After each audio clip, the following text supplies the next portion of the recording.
welcome back to Survivor 44.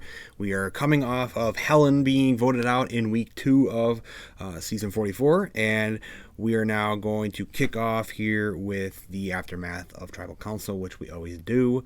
So there's a few things that to note, like Carolyn, she was able to not use her idol, so she still has an idol now, so that was kind of like the big thing after the Tribal Council. So they do touch on that again right after Tribal Council.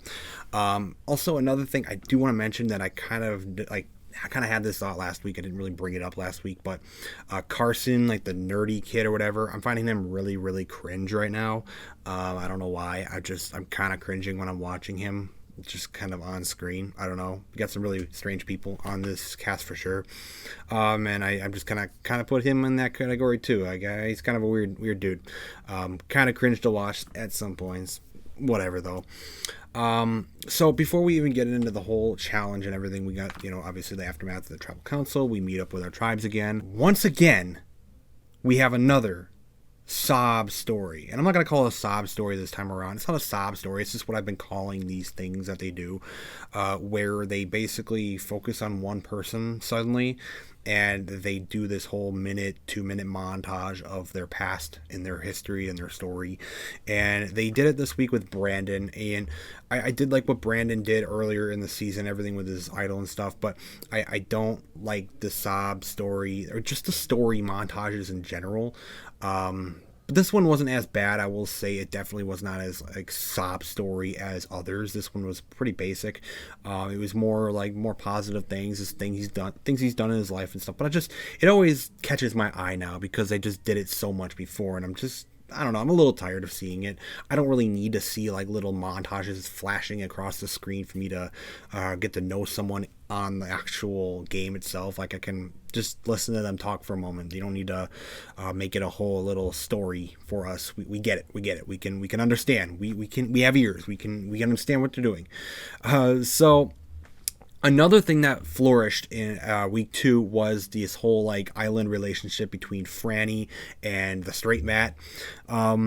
And it seems to be going into this one, at least in the beginning here, and they focus on how it's going to become kind of like this target on their back. Because even, players who play together and very strong allies in the game, not even like people who are like developing some weird relationship in general, like players who are very tight together in the game always are a threat. They always have a target on their back, and we've seen lots of power couples or power duos in Survivor before, so I that immediately puts them as a threat. Don't know how good they'll actually be together going forward into the game, but that does immediately add a target to their back because they are allied together, and it doesn't seem like they're ever going to really want to betray each other, at least as of right now for the time being. So that kind of puts the target on their back, and that it probably goes into the later in the season. Doesn't really get solved on just yet. But we get some idol plays again in this episode too, and there's one I do really, really like, and I love the move. And there's two that are very similar, but I do like how one went, and then the other one was kind of basic. So Danny on the Soka tribe, we know he got the hidden immunity idol from the cage and everything, and nobody knows about it just yet. He had put the bag back, which is kind of something I like that he did before as well. But this time around, with that idol that they put in the cage, they give them this fake idol, and only one tribe so far knows about this fake idol, and there's 2 other tribes that still don't know about it, and Soka is one of them. So this fake idol that is put in the bag with it, they can do what they want with it. So obviously within the bag he got this little note that this idol's fake, so he puts it in his mouth. I don't know if he actually ate it or not, but he crumples up the note that says that this is a fake idol, and then he puts the note that came with his real one, he puts it together, and he basically makes the fake idol look like a real idol. And then he puts the bag back into the cage, and then he hides the key again in a very clear, obvious spot that someone can find. So this time when they find the key, they'll go into the cage, they'll take out the idol, and because they don't know what was in there to begin with, they will think, oh wow, I have a hidden immunity idol. And that is the play that Danny there was doing, and I like that. I really, really like that. I like how he did that. I like how he played it with the whole cage thing again, hiding the key.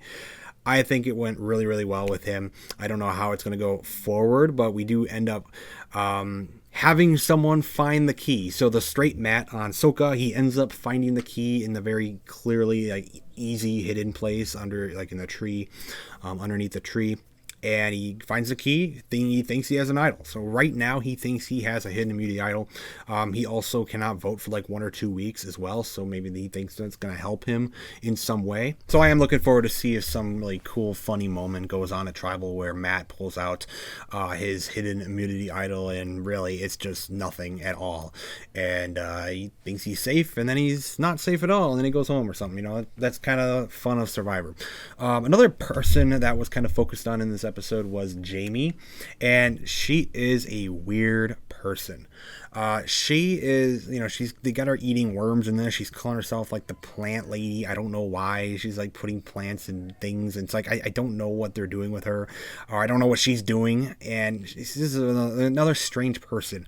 And it brings this whole question of like, do they purposely like tell people to be very strange? I know we always get like really weird people on this show. I think Carolyn is quite a like genuinely weird person, I would say. But then you always got these stories and these quirks of these people. It's like, what are you doing? You got some lady calling herself the plant lady, and she's eating worms, all that stuff. Like, I do believe that some of Survivor has to be manufactured in some way. Honestly, that's basically how all reality television works. You got to manufacture it, or at least edit it in a way that's a lot more exciting and different and interesting than maybe it really is. I get it, but it's just kind of a thought on my mind. It's like, do they purposely try to find the strangest people ever? Probably. But speaking of fake idols, Jamie actually does end up finding Gay Matt's fake idol as well. Now, I don't know if this is like the same type of idol that was from the cage or not, but the Gay Matt has an idol, and Jamie ends up finding this idol like literally by like the well or something. And now she also thinks that she has a hidden immunity idol, and she does not have an idol. So I'm curious to see where that goes as well. But I think Danny played it a lot better. I think I just really like how that one went better. I enjoyed it more. And I'm curious to see where that one's going more with Matt over this one. But who knows? I think the fake idol thing is fun. I think it's more fun when they create their own idols, their own fake idols. But you can really tell that Survivor's really trying to throw in this whole, they're trying to really ramp up this whole fake idol thing because it is kind of fun. But going into the immunity challenge, we have another very familiar scenario going on here. We have to choose a few people to sit out of the challenge to make the teams even for the challenge. And once again on Soka, Claire decides, I don't need to do the challenge. Why? It's a unanimous decision. Totally. My tribe might agree with me. Like, fine, whatever. They might be saying, fine, whatever, sit out. But I'm pretty sure she's making the decision as well. Like, I don't want to do a challenge. And once again, Jeff calls it out. He calls her out once again, just like last week. Like, what are you doing? This is the third week in a row you are sitting out of a challenge. Is there some sort of ego thing going on or what? Like, I don't know. It's very strange, but she once again sits out of this challenge. So the challenge itself isn't really anything too spectacular. It's another water challenge. You can see here you got this big cube that they had to flip around a few times, climb up on, get a key, and unlock some things, do a little puzzle at the end to basically match like a few squares, have them all like each individual color on each side and all that stuff. And the two tribes who end up winning this one is Ratu and Tika.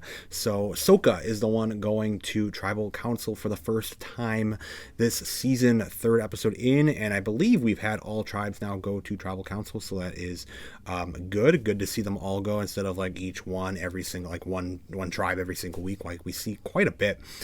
So each tribe, I believe, has now been to Tribal, and Soka is the one who is losing this one. Right off the bat, you always get like two people that are kind of having their names thrown around, and that's basically how it goes. Now, every now and then you got like a blind side or a name that gets thrown in right at the end, right before they go, and then suddenly you don't really know what's going to happen at Tribal Council. Tonight it seems very clear that there are a few people that they want out. Either Claire is one name that is getting thrown out there. I don't know if this is the reasoning, like she's been sitting out like literally every challenge, she's doing nothing every immunity challenge. But she has been sitting out. That's my problem with her. I don't know if it was for her tribe or not. And then Josh is the other one. Now, it's going to be either one of them pretty much. And there's not really any other names thrown around. I didn't hear any other names, but it was more a debate of like, who are they going to choose, and are they going to get the right numbers? Matt also cannot vote. He has, I think he has like 2 weeks in a row, or 2 tribals in a row he can't vote. One of them had the 2. I think he does. But he cannot vote tonight, so they definitely need to make sure, he needs to get on the right side of the vote. But the 2 names, again, are Claire and Josh. And Josh is this guy, we really haven't seen much of him at all. He hasn't really done much in the show so far, at least we've seen. So if he went, it really wouldn't matter all that much. Going to tribal council, the Claire thing with her like sitting out of, the immunity challenges is kind of cringe. It's like, all right, what are you doing 3 weeks in a row? Get in the challenge. But, whatever, it is what it is. But I think at this tribal council, it just really showed to me that I don't like her at all. She's really, really frustrating and just annoying. And I realize that, this is going to be a very, very annoying person going in further into the game. That is, if she survives tribal council. And so they go and vote. And she also detects that she is not that safe at tribal council. She does not feel safe, so she does not vote. So there are 2 people who do not vote tonight. That is Matt and then Claire, because she played her shot in the dark. And of course, the shot in the dark is a very hard thing to achieve, and she did not get safe. So she risked her vote. So she did not vote, and she is not safe tonight. So ultimately, Claire's gone. Bye-bye, Claire. I know she wanted to sit out on that 4th challenge and all, but now she gets to sit out on all the rest of the challenges. Congrats, Claire. So Claire is the one voted out. I'm really glad, because right at that last moment there, I was getting kind of annoyed of her. Didn't really want to see her anymore in the show. I think she would have gotten more annoying. I think. Maybe I'm wrong. Doesn't really matter at this point. She's gone. She is the 3rd person voted out of the game, the 4th person out. And so Soka has their 1st person out, and on to week 4. I think it was a good episode, though. Very solid start to season 44 of Survivor. And I'm glad that these seasons are feeling like Survivor. It's good to be back with this stuff, and I hope it continues. I'm enjoying it.